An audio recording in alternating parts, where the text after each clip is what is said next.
My name is Dave Hollenbach, the host of From Embers to Excellence, a podcast that explores the many facets of leadership from the perspectives of some amazing people.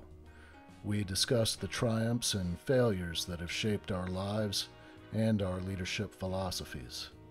I've found that it isn't whether we fail that defines us, but when we do fail, how we respond. Leaders dust off the ashes and use their failures as fuel to work harder and as lessons to come back wiser and stronger, more resilient, more determined, and more committed to excellence. Today I'm speaking with LaQuita Monley. She is the CEO and founder of LaQuita's ToolBox podcast. LaQuita is a serial entrepreneur, international speaker, and minister who believes the foundation of personal development and business growth rests in possessing the right mindset. She's a sought-out keynote speaker in the United States and abroad. She's a transformational coach. She's part of the John Maxwell team. Leaders and entrepreneurs alike tune into her live broadcast, LaQuita's ToolBox Live, as well as her podcast, LaQuita's ToolBox, for inspiration and implementable action steps to realize their full potential. And I just want to say thank you so much, LaQuita, for coming on, joining me this evening to talk about leadership and just really, discuss what you're passionate about and maybe some of your influences. It is really good to be here, Dave. Thank you so much for having me. Looking forward to this conversation about leadership and just for me, the importance of building great leaders because our future depends on it. Like whether in general, whether we're leaders in our homes, in our communities, I believe that every human on the face of the planet is a leader in some capacity. We just have to develop and train the leader that's on the inside of each person. And that's something that I'm really passionate about. Let's start off in the beginning for you. So where were you born and raised, and what was life like growing up? So I was born and raised in small town, Mississippi, a little town called Macomb, Mississippi. It's about an hour and a half south of Jackson on Interstate 55. Most people have not heard of it unless you paid a little bit of attention on your way between Jackson and New Orleans, because you pass right by the exit to Macomb. But life growing up, as an adult looking back at it, life growing up in small town Mississippi was pretty okay. Now, as a young person, I just had visions of getting out and see the world. It had to be something more. But now as a grandparent and as a parent, those small town values and small town family is something to be valued. And that's what I had growing up with my neighbors and actual family members. In small towns, you don't really realize that your cousin isn't your cousin until you're an adult, because the families have been that close for so long, everybody's family. And that's what it was like for me growing up. My grandparents, both my mom's parents, my paternal and maternal grandparents, we literally all lived right there together because my parents met each other in the neighborhood. So growing up, I had everybody that I needed, aunts, uncles, cousins, and it was a blast. So for me, my childhood played a really big part in building the foundation of who I will become as an adult, my value system, my faith system, and even some of the things that I would come to do later in life. Those small town Mississippi values ended up being really big cornerstones to who I am. And who would you say your biggest influence in your young life would be? Because that really, I think, kind of sets the stage for your mindset moving forward with those early influences. It does. And I would say one of my biggest influences growing up as a kid was my Sunday school teacher. One of my Sunday school teachers, to me, she was one of the prettiest ladies I'd ever met, but like in a classy way. His name is Miss Barbara McMorris, and she was a elementary school educator. She taught school in the neighboring county, or in the neighboring city rather. She's taught school in the neighboring city, but just as, you know, as this little girl, you're looking like, dang, she's pretty, she's smart, she sounds great. And, you know, her family is awesome. You know, looking at my family, it's like, okay, you take for granted what's happening in your own family with my mom and my dad. It's like, you know, that's my mom. But if it's somebody I want to be like when I grow up or have a career, you know, Miss McMorris is pretty awesome. So I always watched her as a young person. And she played a really big role in my thoughts. And my aunt, my uncle's wife, she had a lot of influence in my life as well. And my mom's oldest sister, those three women, outside of course, my parents and my grandparents, but those three women played a major role in influencing who I am today as a woman. Could you give me a sense of maybe, I don't know, a story that kind of gives a sense of their impact on you? So I met my husband when I was 15, right? And this story has to deal with actually all three women, but met my husband as 15. And, you know, like most googly-eyed teenagers, I'm in love, right?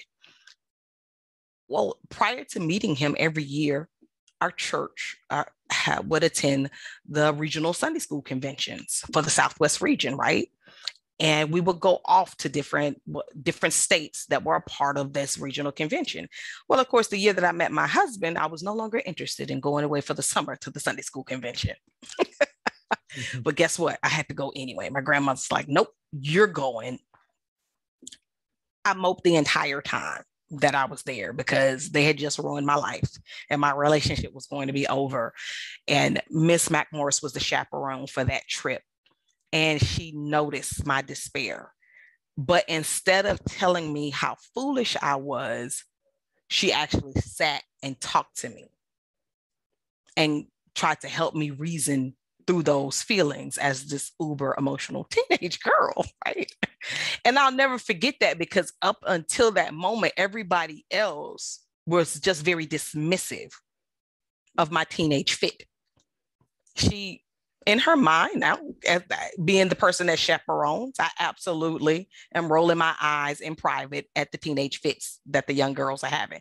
But she took that time with me and helped me reason through it and see through it, and even got me like this phone card so that I could actually call him and talk to him, because that was way before the days of cell phones and free long distance. So I could have that moment to talk to him. And I remember one night I was asleep and she thought I was asleep. I was actually just laying there with my eyes closed, facing the wall. She had no idea why. And she was I don't know who she was on the phone with, but I came up in the topic of conversation, and nothing that she said about what I was experiencing in that moment was negative. It was all very understanding. And where I already really liked her, I really liked her and appreciated her in that moment, from that experience. And I had that same experience, I can say, with my aunt as well. With both of my aunts, they wouldn't just be dismissive of my teenage antics. They would sit down, talk to me, try to reason with me, and not force me to do it, even though they were telling me what was happening. It was a conversation instead of do this, do this, do this. It was a conversation, and that made a massive difference to me. Now, well, let's talk about your husband. So you mentioned him earlier before we started recording. He was a senior. You were a freshman. And then also you said that he joined the Army. Did he join the Army right out of high school? He did not join the Army right out of high school. He was going to school. He ended up joining the Army because we became teenage parents.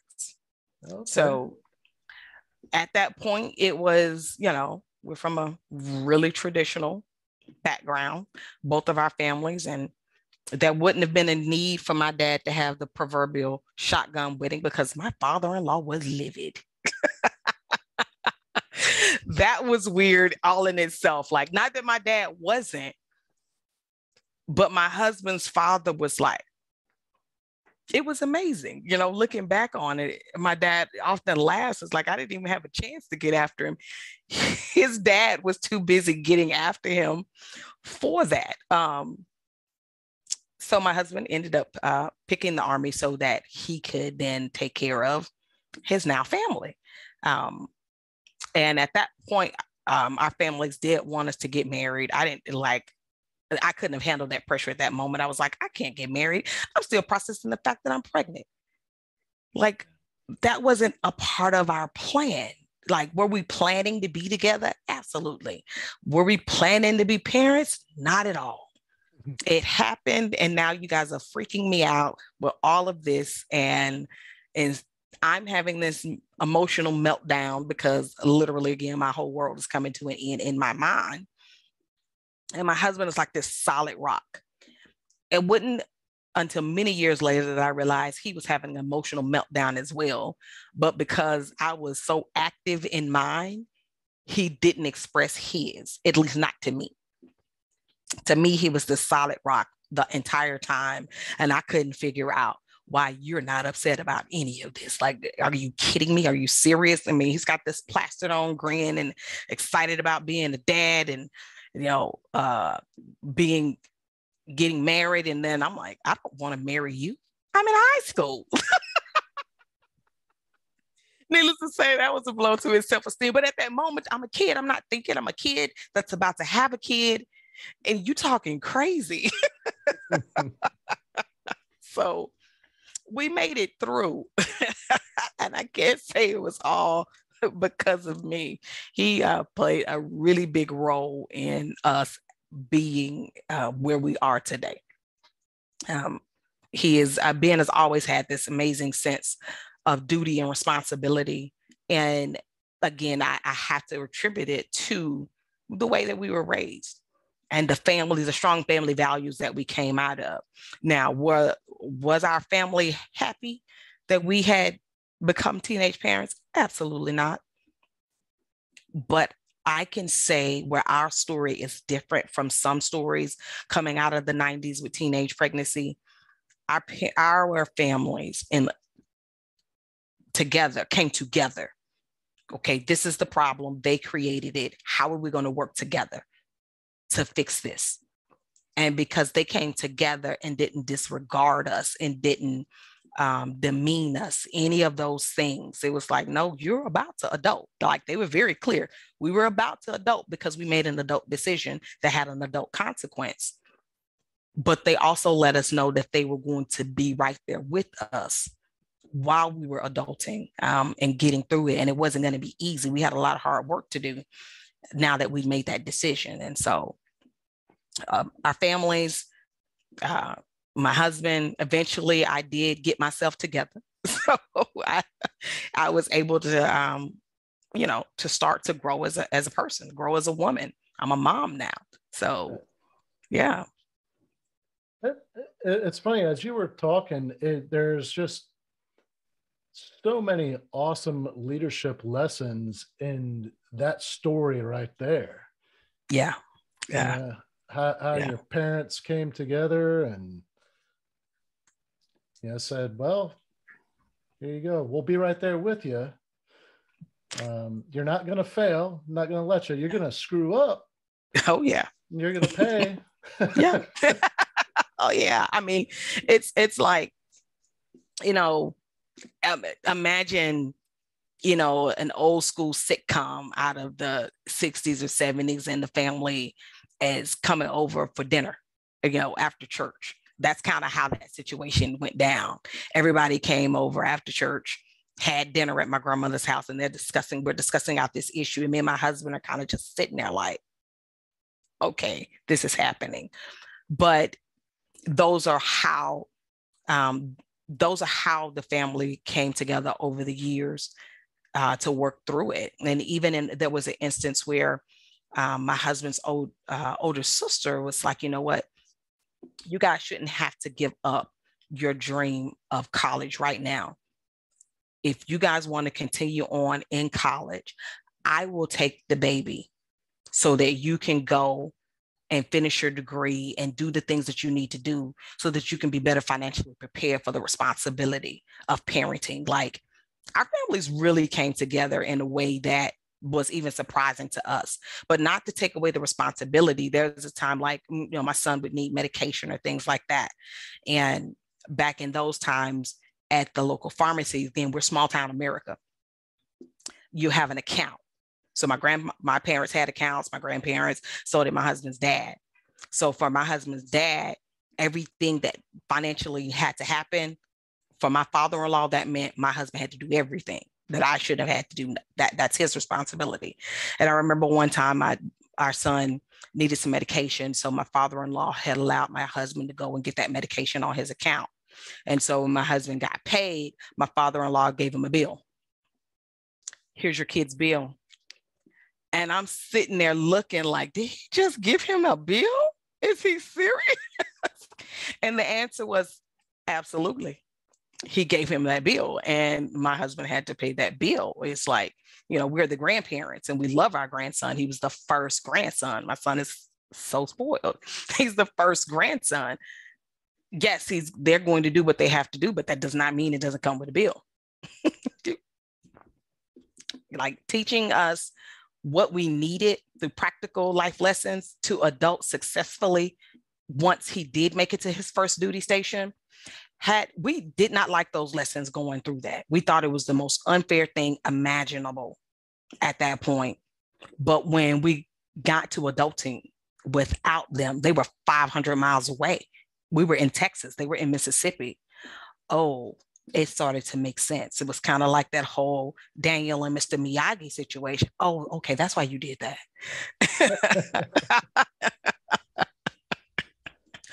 Nice. Yeah. Did you take your sister-in-law up on that? Were you guys able to go and finish your degrees? I decided not to. My husband at that time left the decision to me. And I decided not to. It's, if I'm going to go through and carry this baby to term, and at that point, everything that I've been told, labor was going to be one of the most horrible things I've ever experienced, and they did not lie. Giving life is beautiful. The pain isn't. If I'm going to do all of this, then, and he's partnering with me, we had to just at that point believe God that everything was going to be okay. And that their support was still there. It was scary. It was really scary. But no, we did not. And I appreciate her. I love her for that. Just to know that we have that safety net if we needed it was awesome. So the next step, your husband joins the Army, and I'm guessing you guys moved away. We moved to Fort Hood, Texas. So he joined the Army because, again, he was a senior when we met and I was a freshman. So by this time that I became pregnant, I was in my junior year. So he joined the Army, went away, went into the reserves. When it was time for me to graduate and to have the baby, he then went and signed his active duty contract so that we could go away together as a family. So in July of 1996, we were packed up our things and we didn't move to Beverly, we moved to Fort Hood, Texas. And and it was funny because at that moment, it wasn't funny. It was kind of exciting. He loves old cars. He loves muscle cars. And at that time he had a 93, 94, I forget, it was a 90 something model, Pontiac Firebird with T-tops, black with chrome wheels, like every country boy's dream car. And here we are packed up in this thing with a kid in a car seat and the few things that could fit in it. And we're heading across the highway, heading across country to Texas to his first duty station, having absolutely no idea what we're doing, but we're doing it with a smile. We did it with a smile, but so many lessons. One of the things that I learned in certification for John Maxwell team during that time away, I had a lot of time to think while we were at that certification event. And I realized how much becoming a teenage mom, being married by the time I was 18, living life as a military spouse for 24 years, how much that shaped me into the leader that I am, to where when I was going through the course curriculum to get the certification, those things that I was taught, it was more reinforcement for the lessons that I'd already learned practically. Just living my life, the life that I was given, like living the life that I was given shaped me and enabled me to become and be successful as a John Maxwell certified coach and speaker. I'm guessing there were times in his career, in your marriage, where he had to go off. I mean, this is absolutely. He served during, after 9/11, and everybody went. Everybody went. You know, he came in, and most people, if they're not military, they don't realize how we're still a lot of places that we've always been. I'll say it like that. You know, regular Americans don't realize that. So when he came in the 90s, Desert Storm was over, but Desert Storm wasn't over. Kuwait was still very much a rapid deployment, and he came into Fort Hood, into First Cav. And for Army, you know, that's rapid deployment. So the rotations in and out of Kuwait were still happening in the early 90s. And then you get to 9/11, and from 2002 to 2009, we were stationed on Fort Hood. Every other year, he went to Iraq, because that initial invasion of Baghdad that happened in 2003, my husband was there for that initial invasion, because he was fourth ID. And every other year after that, and even though he was in the country, he was still training. So he wasn't at home, he was just somewhere in America, still training. And so absolutely, we went 3 deployments to our Iraq, Kuwait, Afghanistan, Turkey. Just he was a part of some of the units that was doing, and most people forget about Bosnia and Kosovo. That's a thing, it happened. We don't like to talk about it, but absolutely. And so our family did get to experience multiple deployments, multiple field ops, multiple training exercises. And in all of that, you absolutely have to be emotionally mature.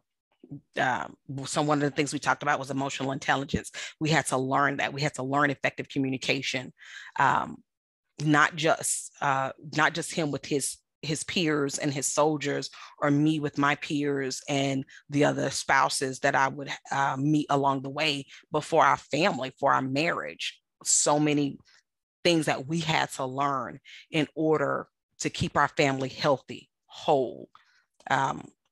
It was either you learn it so you can thrive and grow, or you didn't learn it and you crashed and burned.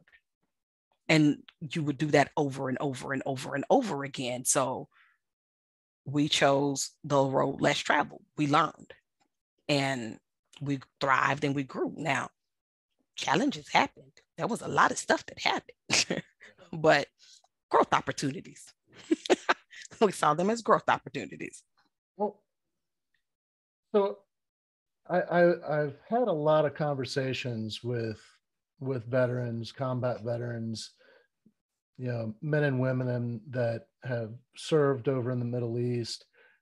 But one community that I haven't really had very many conversations with, absolutely zero on this podcast, is the families of those veterans. And I mean, good God, like I couldn't imagine having my loved one over in a combat zone. And, you know, we're in a different age now where communication is more frequent than before, where you're waiting on a letter, but still, it's not like he's at the fort or on some training exercise.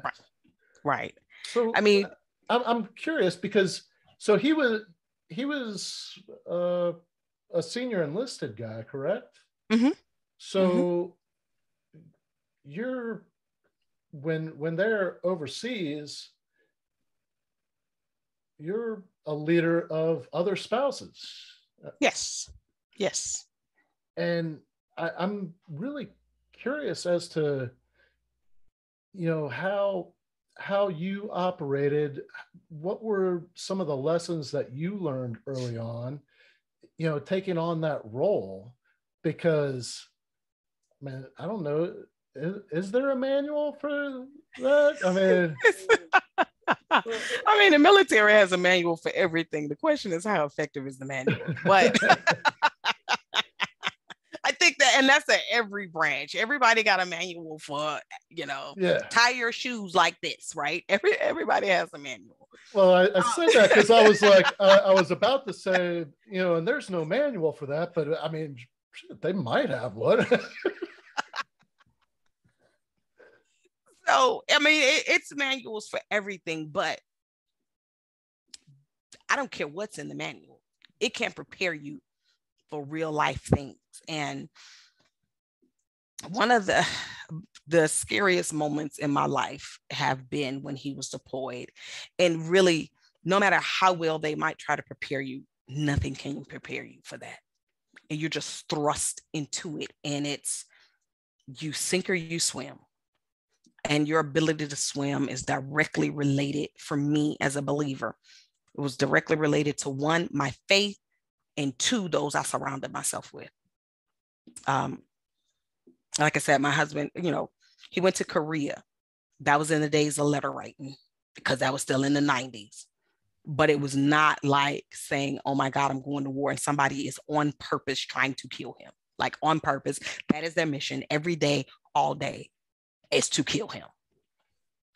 Yeah, let me not think about that every day, but try as you might, it's amplified everywhere on all forms of media. That was the conversation, I love being American, and I love my freedom of speech and the freedom of the press, but there are many things in many situations where I feel like the press did more harm than good. Speaking from a spouse perspective. And also, I just really don't want you telling where my husband is every minute of every day, because don't you know somebody's trying to kill him? But for us back, that amplified the anxiety that was already happening, because spouses and family members around the globe were glued to their TVs, getting this continual play over and over again of who'd been bombed, who'd been blown up by IEDs, who was a POW. And I just had to, it's like, turn it off. And it's as hard as it is to turn it off. That was one of the key things. The other key thing that helped me make it, and that allowed me to be able to be effective within the FRG groups that I was a part of, and within as a leader of the women that my husband was senior non-com over their husbands. Because if my head was clouded, then how can I think rationally? And in terms of the communication with him, we maximized every form of communication that we had. Text mail, when he was able to finally get a cell phone. But at that point, it's like you're glued to your house because you don't want to miss that call, because they only get one call on the sat phone for a certain amount of time. And whether he gets me or not, he still only has that amount of time. So you're glued to your house because you don't want to miss that call. You're emailing as much as you can, and you're maximizing that time. And so, again, mine goes back to my faith system. At that point, I chose to dive into and become extremely involved in the activities at my church, to give me and my children something else to do, something else positive, and to be around people who were speaking positive things, whether we were, putting together boxes to send to the service members. And I would encourage the spouses to do the same. You don't have to come to my church. And if you don't believe, that's fine, but you need to find an organization that you can be a part of that's continuously speaking positive things and not always commentating and amplifying the negative. One of the scariest moments of my life during that first deployment, me and my husband were on the phone, and my husband, we were here at Fort Hood. And so you hear, them in the training area all the time. Boom, boom, boom, boom, boom, boom. I know what it sounds like. It's not scary to me. Sometimes it's going on. I don't even hear it because it's that common. So I knew what incoming sounds like. I've heard it year after year after year. And it was getting louder and louder and louder. And I know that meant it was getting closer and closer and closer. And we were talking about, I was like, oh my God. That sounds like it's getting close. And he says, it is. I'm going to have to go in a sec. And then the line cut. I died for just a second. Like, are you kidding me? Did he just die on this phone with me? And you don't know, because at that point, nobody's going to confirm or deny what happened because they don't have all the facts yet. So the fact that I had was, I'm on the phone, I heard the rounds coming in, and then the line cut. Oh my God. So all I could do at that point, he's the NCOIC. The OIC, I called her, his spouse. I called her. She wasn't aware yet because she wasn't on the phone with him. We can only have that conversation with each other and wait and see if the commander's wife was going to, what alerts were going to go out on the alert roster. And the key spouses, okay, we made aware that this happened, but they don't have any information. You got to wait on Rear D to release what can be released and to who it can be released to. So you're waiting and waiting and waiting. Praise God, he was not hurt. He did not die. There were casualties that came out of that situation. It wasn't him. And he was able to get somewhere once communications got back up and shoot me a quick email that says, hey, I'm alive, I'm okay. I'll let you know more when I can and what I can. But that was the roughest 3 days of my life. Like, what do I tell my children? What do I tell my parents? What do I tell, my mother-in-law? Like, so many things. It's like, oh my God, what am I going to do? You're terrified, but at every knock at the door. And you're looking to see who's out there. And then you're counting. Is it 2 people out there? Is it 3 people out there? Because at this point, if 2 people come, he's hurt, but he's going to make it. Or is he captured and they don't know where he is? If it's 3 people, he's not here anymore. You spend however many months that they're gone dreading the knock on the door. And it's like, and especially if it's 2 people and one of them, them. I mean, you're going through that process and they're getting ready to deploy and they're picking who they want to inform their family member. When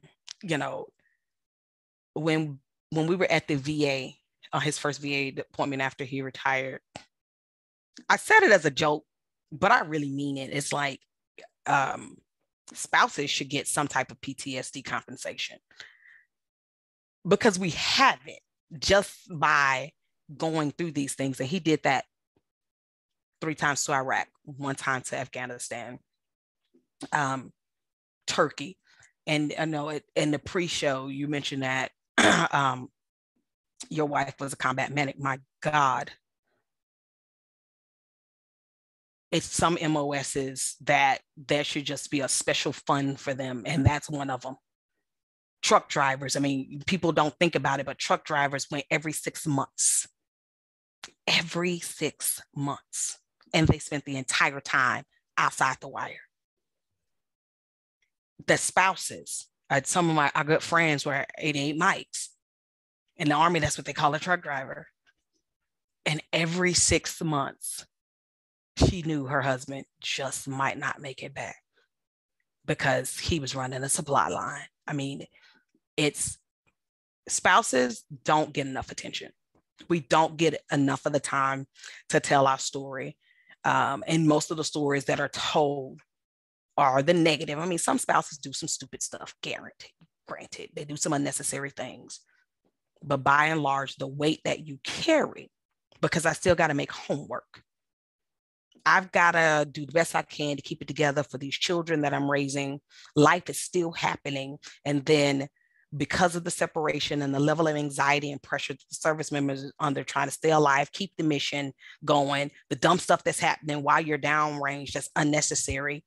And generally the person that they can express that anger and emotion and frustration with is the spouse, and it doesn't always come out the right way. And we're just over here trying to make it and hope that you don't die. And there's nothing I can do in that. It was interesting to say the least. Very stressful, but you manage it. Again, for us, I was able to manage it through my faith and sharing that faith and keeping my children surrounded by people of like faith, so that negativity was not constantly around them. It wasn't that I wanted my children to live a lie. I just wanted my children to be children and not children that was super stressed because they're hearing all of this information and being afraid that their dad might die and might not come home. So every moment that he had to call, to text, to email, even though, it's not necessary for snail mail, he made sure that he wrote individual letters to each kid, to each one of our children, so that they could get special mail from dad, individual emails so they can get special emails, special, phone calls, just whatever we could to keep our kids encouraged, to keep them feeling like they were connected with dad, even though he was there. And we had to be able to do the same thing with each other. And that's some things that we shared and tried to teach my husband for the soldiers downrange, with me for the spouses that were here. And just, you do the best you can with what you have. I can't imagine. Like, that's a whole other level of grit that, unless you've walked in those shoes, I don't think you could really understand it. Like, you can't. I can imagine it, but I just. Yeah, I mean, it was like, so in one of counseling sessions, therapy sessions my husband was in, even the service members don't fully realize it sometimes. But this session, the counselor had asked him to bring me in because they were dealing with the night terrors and the PTSD and all of that. And there were some things that he possibly cannot know that he's doing because he's asleep. I wasn't asleep. I don't know what happened, but I know the things that happened were horrible. The screams, the sweats, the trembling, the I can't wake him up, but it is something terrible happening in his mind that he's reliving because of what he's doing in his sleep.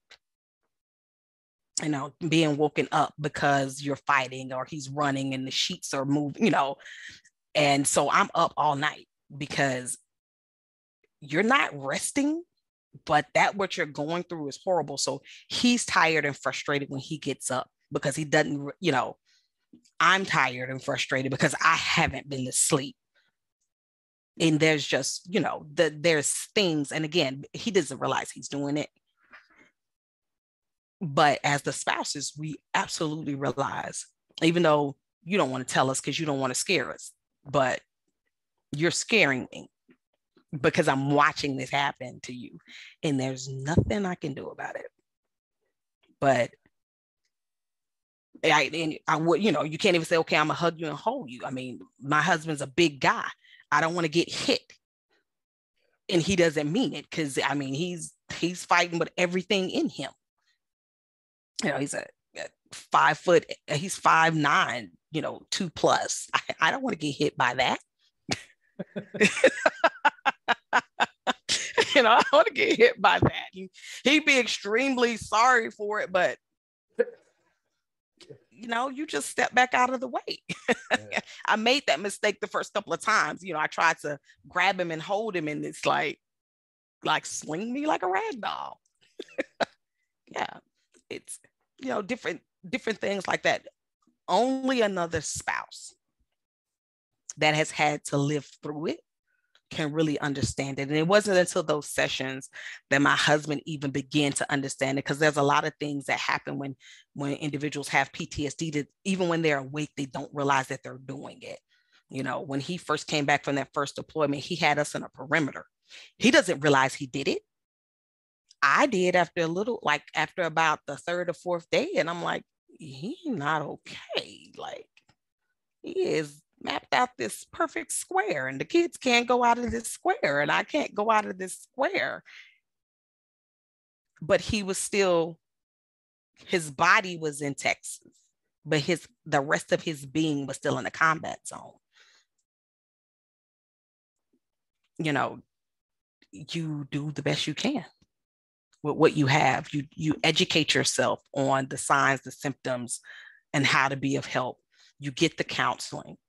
You go, for us, we were very fortunate that our senior pastors are Desert Storm vets. So being able to speak to them about certain things was easy, because both Pastor Danielle and Bishop Grace served during those times, and they had a better understanding. And so that was really helpful to us. For me, being able to have that, or Pastor Danielle, yes, she was a serviceman, but she was also the spouse of a husband who did special ops. So having that conversation with her helped me to develop as a person, as a woman of God, as a leader of other women. You have to be connected with the right people in order to grow in leadership, in order to grow as a human, so that I could become a more effective leader. You have to be connected with the right people. And she is one of those key people in my adult life that the Lord positioned at just the right time. We became members of New Zion Christian Fellowship in 2002.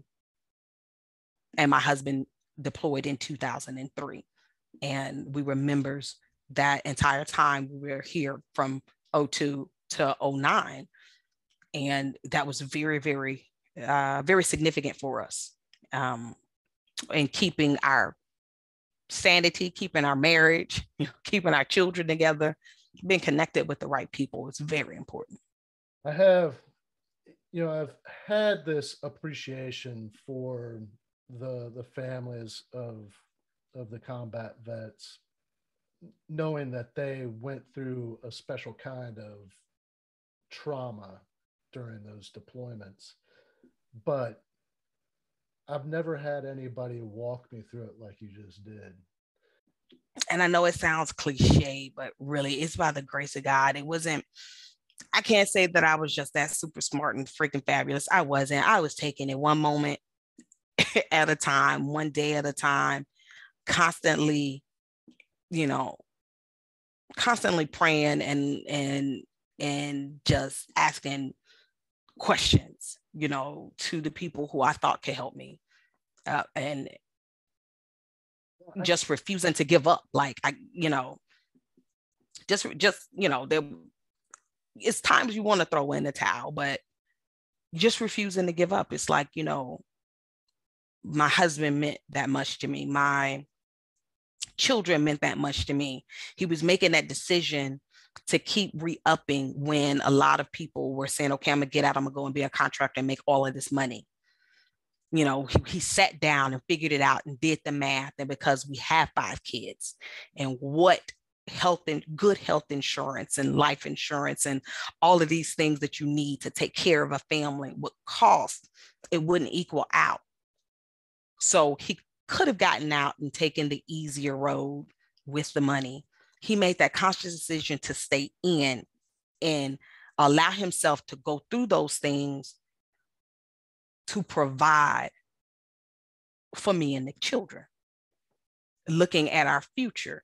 And that, if he can make it through this for these times in retirement, it would be so much better for us as a family and for our children. And then I can get the contract job and, I can be lazy and just whatever. So if he's willing to do that, then I have to be the best version of me to support him in that, because he didn't have to make that decision. He never had to join in the beginning. And he definitely didn't have to make that decision every time it was time to re-enlist in order to take care of home. So, in all things, we have to be a team. And if it was not for my faith, I don't know if I would, even though I had all those good intentions, I do not know if I would have had the strength or the fortitude to be able to do it. I'm telling you flat out, would not. There's thinking in the context of leadership, there's just so many things that you hit on in this conversation that just parallel, some of history's greatest leaders, those leaders that, they don't give up when everything just seems like it's horrible, and it'd just be so much easier to just, go a different direction. Those true leaders, they stay the course and they keep on pushing. And it's without fail, it's not for them, it's for the people they care about, for the people that they're leading. And it's just, I don't know, it's amazing that I just I feel a little disappointed in myself that this is the first conversation I'm having with, a spouse of a combat vet, because I mean, I've been aware that it's got to be tough. Mm-hmm. Just haven't made that connection until now, and I just feel very fortunate to be having this conversation with you. And I think it's going to inform a lot of people just how important that role of the family at home for those veterans, that those soldiers and Marines and sailors that are going over there and fighting, keeping it together back home. It's so important. I mean, and thank you for the opportunity. I mean, many people don't. It's like, you get that, oh, thank you so much for your service. You served and your husband served, and, you smile and say, thank you, you're welcome. And a lot of people, it's like, oh, that's the least you can do because they're doing that. It's like, you have no idea. You have no idea what it's like to be in those shoes. It's kind of like, as a firefighter, only the spouse of a firefighter knows just how intense it is. Little kids and adults that like to chase danger or the sirens, they're just excited to see the fire engine going. Your spouse is not excited at all, because fire is not a toy. It's a dangerous instrument, and you're going to save the life of people. But in that, it just might cost you your life. Military service members are generally going to liberate people who are living under some crazy oppression. But in liberating those people, the cost isn't just financial. The cost is someone's life to go save the lives of others. And so that's what active duty service members, reservists, National Guards, Coast Guard, I don't think Coast Guard families get enough recognition for what they do, because they keep our borders safe. And there's a lot of things out there trying to infiltrate our borders. And they're on the job, but their job might cost them their life. And their spouses are dealing with that while yet maintaining and running a home and a family. You know, the last thing you want is your significant other to get an email, if they happen to get an email and say the house is in foreclosure. You don't want that to happen. So you want to, you want to run things. And for National Guard and reservists, that was a reality, because if I'm in my regular life, I'm making $200 to $300K a year, and I got called up on active duty and I've just been dropped to 75 to 85K, that's a stress. But that spouse is having to manage that and finagle that because that service member can't do it. They're gone. And oh yeah, I've got all of these creditors over here and I'm scared for him over there. So I'm trying my best not to worry him by telling him that these things are happening on this side. And then when the inevitable happens, that they find out. And so it's so many different nuances that spouses don't get to share their story enough, because I mean, you're not alone, and most people just don't think about it. You get the niceties in those moments and they just keep going. But that's really why I do what I do as a speaker. My primary passion, I won't call them a target audience, but my primary passion are other military spouses. Because being wrapped up in that lifestyle, often you lose your identity because you are now identified by your sponsor. And then if you have children, now you're identified by your children. For me, I was either Daryl, Devontae, Denise, David, or Marquez's mom, or depending on what rank my husband was at the time, Sergeant Monley's wife, Top's wife, something to that effect. But never was I LaQuita, to the point where, okay, who is LaQuita? And there's so many women, whether their significant other is a military service member or just, a very successful man, that we're oftentimes lost in his, we lose that identity. And not that the man does it on purpose. It's just the way society operates. And so my passion is to help spouses identify who they are and whose they are, and help them map out a roadmap to pursue their purpose with a passion. Show them the leader, help them see and identify the leader that lives on the inside of her, and grow her and develop her in whatever endeavor that woman wants to do. She'll be great at it. If she wants to be a housewife, be the best housewife you can be, but know that you are a leader. Your purpose on this earth is significant. If you're wanting to step out and run your own business and be an entrepreneur, you are a leader, and you are well equipped to be that leader. Let's find and tap into that, and if you're saying, okay, I want to go out and as a W-2 employee, I want to be, a corporate individual, whatever you want to do, you can do it. It's already on the inside of you. You just have to own it, believe it, and map that thing out. Cultivating and developing the leader within my client are my passion. And because I am a proud military spouse, I'm a proud Army wife, of course, that is my soft spot. As sis, you can do it. And again, just as a military spouse, there are a lot of men that are military spouses. Can you imagine what that man is going through, and he can't protect his wife? That's a hard road. One of the first casualties for our area and out of our church, and that incident that I told you about, a sister didn't make it home. Her husband was in our small group, 3 beautiful girls. She was a service member. He wasn't.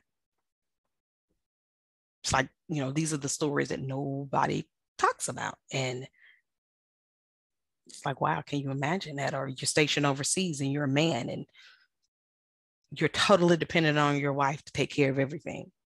And nobody even recognizes the fact that you're the man of your house because you are the dependent of your wife. And I can't even get a job no matter how bad I want a job because there's not enough jobs for every spouse. What that does to the inner working of a man. And I do have a lot of my clients that are men are military spouses or former military spouses, because that's just another topic in and of itself. And in those situations, oftentimes my husband and I co-coach in those situations. So your podcast, LaQuita's Toolbox, I think I've got a better grasp. I mean, when I think of Toolbox in the context of leadership, you develop these tools to better lead, and but I think that the tools that you're offering people are a little more profound than I understood when we first started this conversation.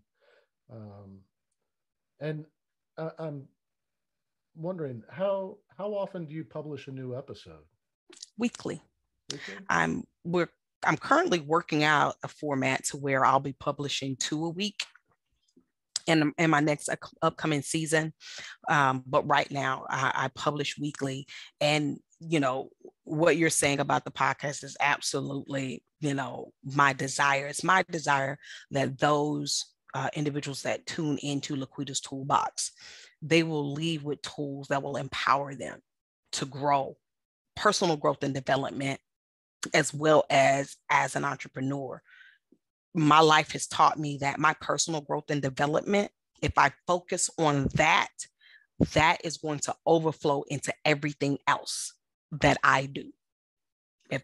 Whether I'm an entrepreneur or not, whatever it is that I do, if I'm growing personally, I will be a much better and more effective leader, and to lead teams and to be a leader of myself, because self-leadership is a thing.